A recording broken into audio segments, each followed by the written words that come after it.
Hello বন্ধুরা, আপনারা সবাই কেমন আছেন? আশা করি ভালো আছেন। আজকে চলে আসলাম নতুন একটা ভিডিও নিয়ে। আজকে দেখাবো কিভাবে আমরা মাছকে খাওয়াই এবং কি কি খাওয়াই সেই বিষয়ের উপর একটা ভিডিও। সো আমাদের সঙ্গেই থাকবেন। হ্যাঁ বন্ধুরা, মাছকে আমরা কি খাওয়াই মূলত? এই যে দেখতে পাচ্ছেন, এই ছোট ছোট দানা, সরিষার দানার মতো এই খাবারগুলি দেওয়া হয়। আর একটা খাবার আছে, এই যে এই খাবার, এটাকে বলে মাইক্রো প্লেট। খুবই ছোট, এগুলো দিই। কখনো ওভার ফিডিং করানো হয় না, কারণ ওভার ফিডিং করানো হলে মাছ মারা যেতে পারে। সো আজকে খাওয়াবো, কিভাবে খাওয়াই আপনারা দেখবেন।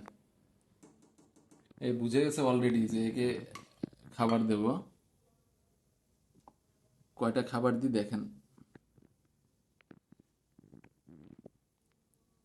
মাইক্রো প্লেটগুলো 4 থেকে 5টা দানা করে দিই।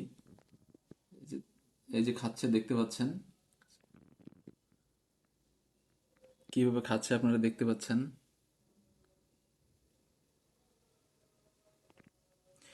একে মূলত একবেলা খাবার দেওয়া হয়। অতিরিক্ত খাবার দিলে মাছের ক্ষতি হয়, সেই কারণে অতিরিক্ত খাবার দিই না। এদেরকে যত দেবেন তত খাবে, কিন্তু খেতে খেতে একসময় পেট ফুলে যায় অতিরিক্ত খাবারের কারণে, তখন তারা মারা যেতে পারে। ঠিক আছে, ধন্যবাদ, আপনারা ভালো থাকবেন।